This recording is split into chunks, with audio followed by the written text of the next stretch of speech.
관심을 가지는 분들이라면 데이빗 브레이너라는 그런 선교사를 기억하실 수 있을 것입니다. 그는 18세기 북미 인디안 선교에 헌신했던 그런 하나님의 사람이었습니다. 그가 선교의 사역을 감당하다가 참으로 힘들었을 때 그의 일기장에 이런 기록을 하였다고 합니다. 나는 집더미 위에서 잠을 잔다. 일은 힘들고 너무나 어렵다.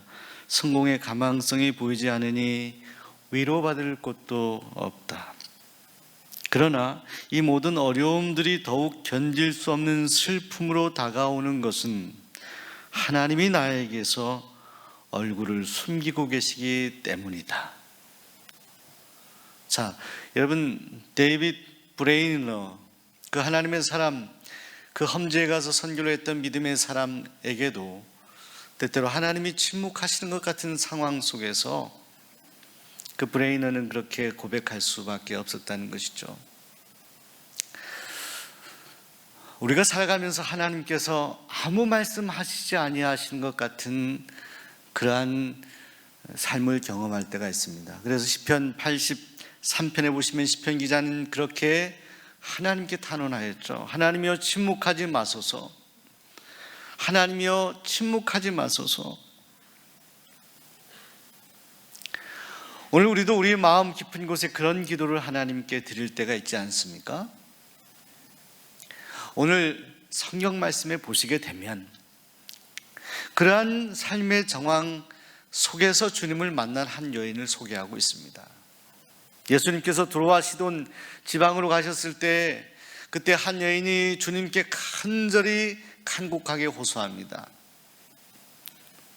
다윗의 자손 예수여, 저를 긍휼히 여겨 주옵소서. 저의 딸이 흉악한 귀신에 들렸습니다. 여러분, 우리가 인생을 살면서 가장 힘들 때가 우리의 자녀들이 고통을 당할 때입니다.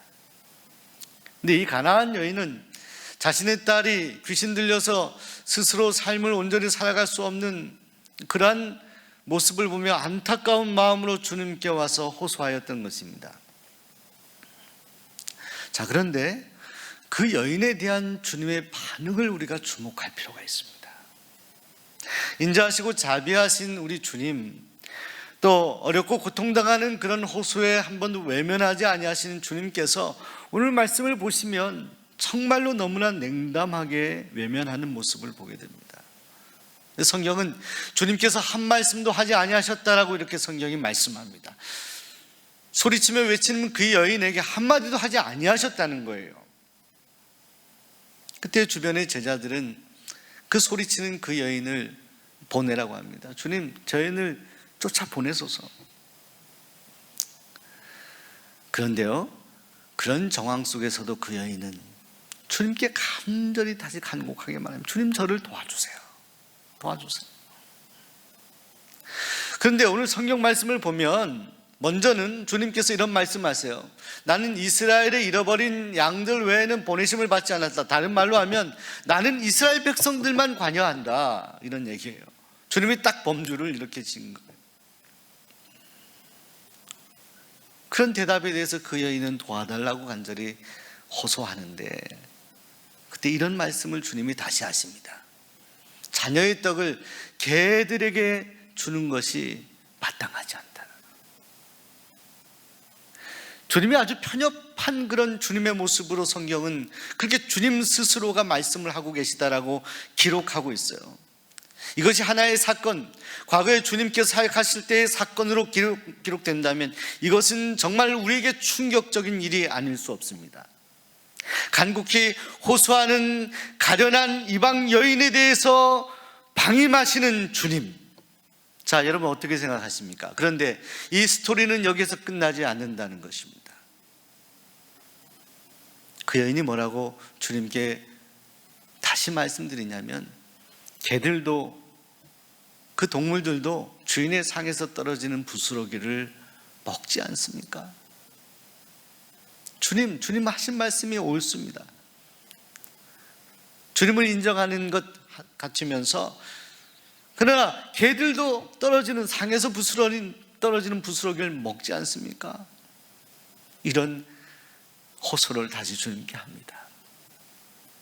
그때 주님이요, 그동안에 그 여인과 대화했던 그 대화의 흐름과 전혀 다른 말씀을 하십니다. 내 믿음이 크다.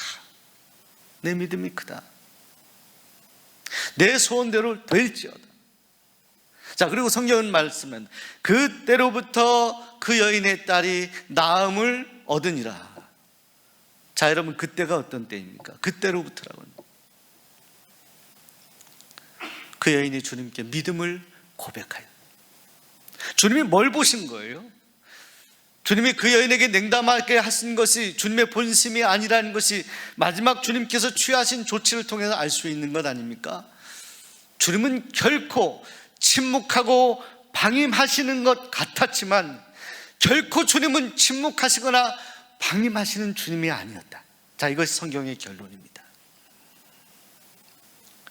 오늘 우리의 삶의 정황 속에서 주님께서 우리 삶에 전혀 관여하시지 않는 것 같은 상황을 우리가 경험하며 살아갈 때가 있습니다. 주님이 침묵하시는 것 같은 상황 속에서 오늘 우리는 어떤 고백을 하며 어떤 묵상을 하며 살아가고 있습니까? 일본의 오래전 작가 엔도 슈사쿠의 침묵이라는 그러한 실화를 바탕으로 하는 소설이 있습니다. 이 소설은 참으로 유명해져서 많은 사람들이 읽게 되었는데요, 이 책은 일본에 이 캐톨릭이 전파되었을 때 많은 신자들이 순교당하는 그런 상황들을 배경으로 설정하여 소설이 구성이 되어집니다. 근데 신자들을 핍박하는 그들이 좋아하는, 성도들이 좋아하는 십자가를 바닷물이 나갔을 때, 썰물 때 십자가를 세우고 거기에 성도를 매달고요, 가만히 두는 거예요. 밀물이 올 때까지. 조수간만에 차가 심한 곳은요, 썰물이 되었다가라도 금방 물이 차 들어오지 않습니까? 그 바닷물이 목에 채워지고 입에 채워지는 그 순간까지 고통을 당하는 순교하는 모습을 보면서 로드리고 신부는 이야기하는, 하나님 침묵하지 마소서. 왜 침묵하십니까? 하나님, 하나님의 자녀들이 죽어가고 있습니다. 왜 침묵하십니까? 라고 절규하죠. 자, 그 다음 그 소설에서 이 로드리고 신부, 배교했던 어떤 사람이 이 신부를 밀고 해서 그 신부도 어려운 처지를 당하게 되는데, 그 신부 앞에서 많은 신자들이 구덩이를 판 곳에 거꾸로 매달려서 죽음을 당하게 되는, 순교하게 되는 상황이 설정이 됩니다. 그때 이 신부를 핍박하는 이가 도전합니다. 뭐라고 합니까? 너 앞에 예수의 그림이 있는 성화의 판이 있는데 이것을 밟고 지나가면 저들을 살려주겠다는 것입니다. 그때 이 로드리고 신부는 다시 기도하게 됩니다. 하나님 왜 침묵하십니까? 하나님 말씀하옵소서. 하나님 왜 가만히 계십니까? 그런데 그때 소설은 그 로드리고 신부 마음속에 임하신 하나님의 음성을 전해줍니다. 주님이 이렇게 로드리고 신부에게 말씀하셨다는 거예요. 나는 침묵하는 것이 아니라 저들의 고통에 동참하고 있는 것이다. 나를 밟아라. 성화를 밟으라는 거예요. 나는 본래 밟히기 위해 세상에 왔다. 나를 밟을 때 내 마음이 아플 것이다. 그러나 마음으로 아파해 주는 그 나를 향한 사랑만으로 나는 충분하다. 자, 그래서 로드리고 신부는 그 음성을 듣고 그 성화를 밟고 지나가서 죽음에 처한 신도를 살린다는 거예요. 성화를 밟았다. 여러분, 성화를 밟아서라도 그가 구해야 했던 이웃들은 예수께서 죽기까지 사랑했던 그분의 백성들이었다는 거죠.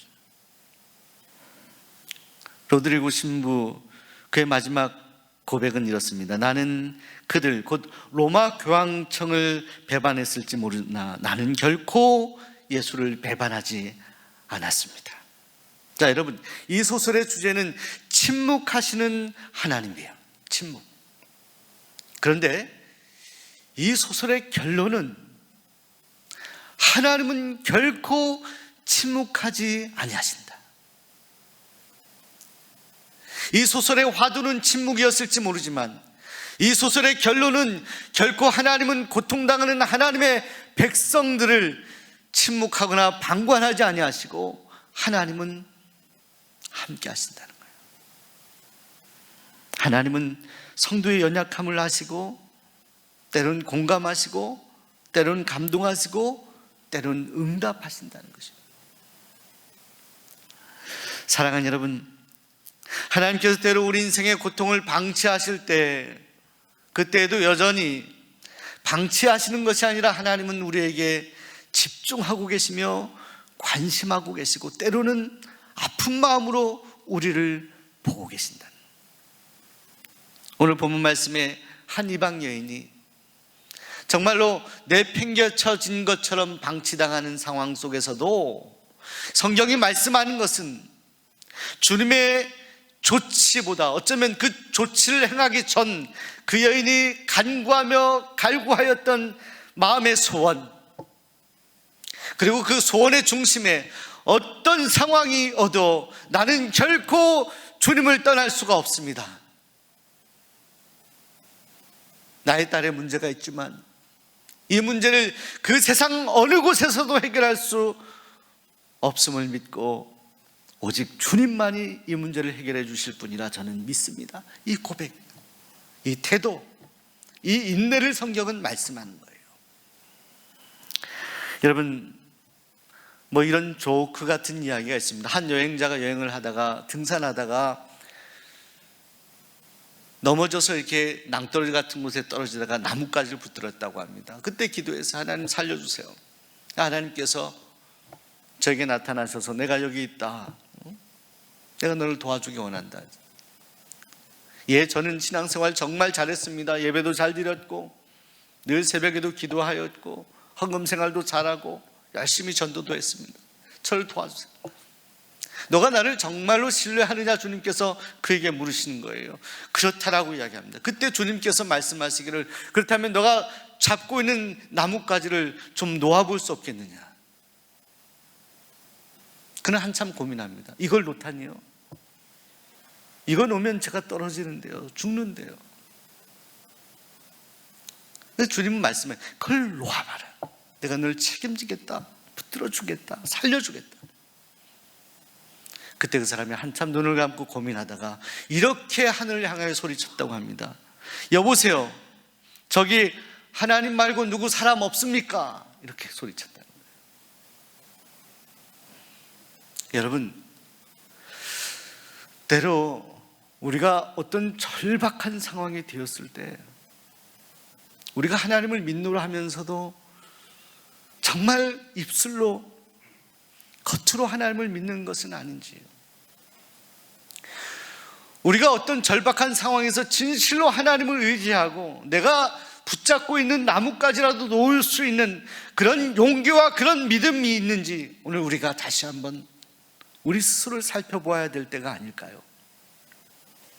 먼저 우리 자신, 먼저 믿은 성도들, 우리가 때로 하나님이 우리의 삶 가운데 우리가 당면한 문제에 대해서 관여하지 아니하시고 무응답하시고 침묵하는 상황 속에서 다른 방편으로 세상을 향하여 눈을 돌리고 있는 것은 아닌지,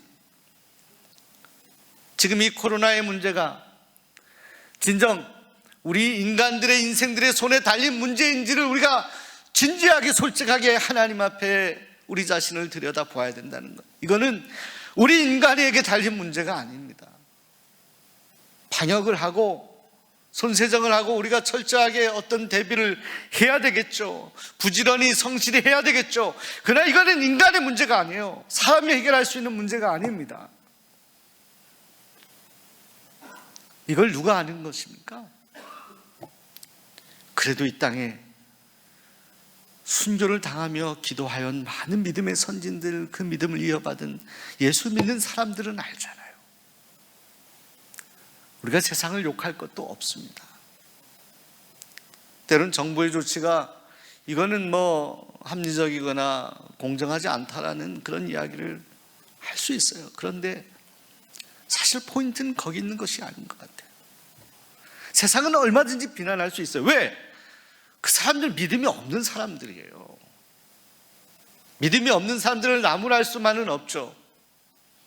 그들도 전도의 대상이어야 되고 그들도 하나님의 사랑을 경험해야 되는 사람이거든요. 자, 이때 정말로 진지하게 하나님이 음성을 들려주시고 말씀하시는 대상은 누구일까? 오늘 우리들입니다. 먼저 믿은 성도들이에요.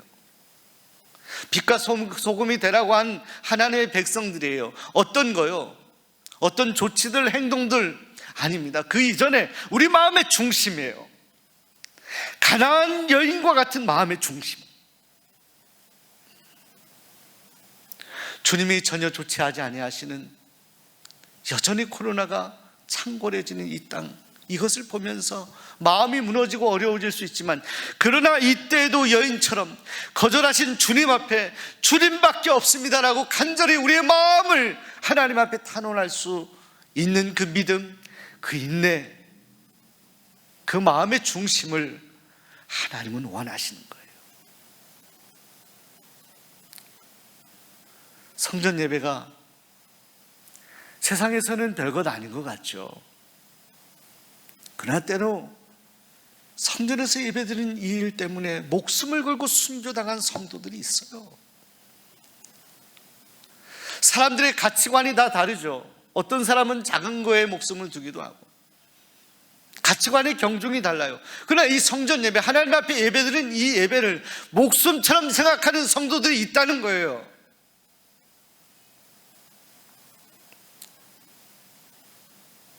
사랑하는 여러분, 그렇기 때문에 마음이 더 어려운 것 아니겠습니까? 세상의 사람들은 몰라요. 모를 수 있어요. 예배가 뭐 이렇게 소중하냐 이야기할 수 있어요. 하나님의 성전에서 예배하는 것이 소중하냐 모를 수 있어요. 소중합니다. 소중해요. 하나님의 백성이 하나님의 성전에 나와 예배하는 것 소중합니다. 그게 쉽게 간과될 일은 아니에요.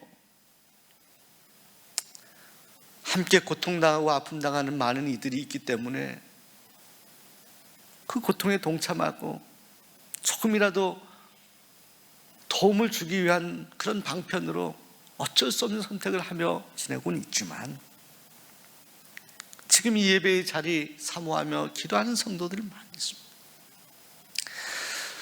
자, 이때를, 그런 마음들이 우리에게 있음에도 불구하고 하나님이 침묵하고 계시는 지금의 상황을 우리가 어떻게 볼 거냐는 거죠. 여러분 가정에서라도 있는 처소에서라도 마음을 중심을 다해 우리가 함께 하나님께 기도할 수 있기를 소원합니다. 하나님을 신뢰할 수 있기를 바랍니다. 정말 우리의 마음은 모아져야 될 거예요. 하나로, 방법이 아니라 한 마음으로 하나님이 하신다. 하나님 도와주세요. 하나님만이 하실 수 있습니다. 가나안 여인처럼 나는 비천한 여인이고 아무것도 자랑할 것이 없는 여인이지만 저는 주님만이 이 문제를 해결하실 분임을 저는 믿고 있습니다. 이 믿음으로 주님 앞에 나아가자는 거예요. 이 중심으로 주님 앞에 가자는 거예요. 바로 이 중심을 통해서 지금의 문제가 해결될 수 있을 거예요. 왜? 그 모든 문제의 그 근본을 해결하신 분은 하나님이시기 때문입니다. 무디는 이렇게 말했다고 합니다. 그대 자신을 믿어보라. 그대는 그대 자신에게 실망할 일을 많이 발견할 것이다. 그대의 신실한 친구를 믿어보라. 함께하지만 때로는 그 친구는 죽을 것이고 그 친구가 언젠가는 당신을 떠날 것이다. 그리스도를 믿어보라.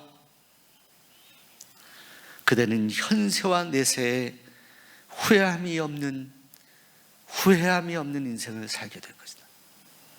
여러분, 오늘 우리에게 하나님 믿음을 요청하십니다. 인내의 믿음. 우리의 심지를 바르게 합시다. 하나님을 똑바로 바라보고 온전히 바라봅시다. 이 모든 문제의 근원이 하나님께 있음을 적어도 먼저 믿은 우리들은 인정합시다. 이 어려울 때 참으로 많이 고통당하고 어려움 당하는 교회들도 있고 백성들도 있습니다. 그들 가운데 가나안 여인에게 주셨던 하나님의 은혜가 임하도록 우리가 함께 기도합시다. 그리고 먼저 우리가 인지합시다. 하나님은 침묵하시는 것 같지만 그러나 그 침묵의 정황 속에서도 하나님은 결코 침묵하지 아니하십니다. 하나님은 하나님의 백성을 사랑하십니다. 돌보십니다. 함께 우리 기도하겠습니다. 하나님 아버지,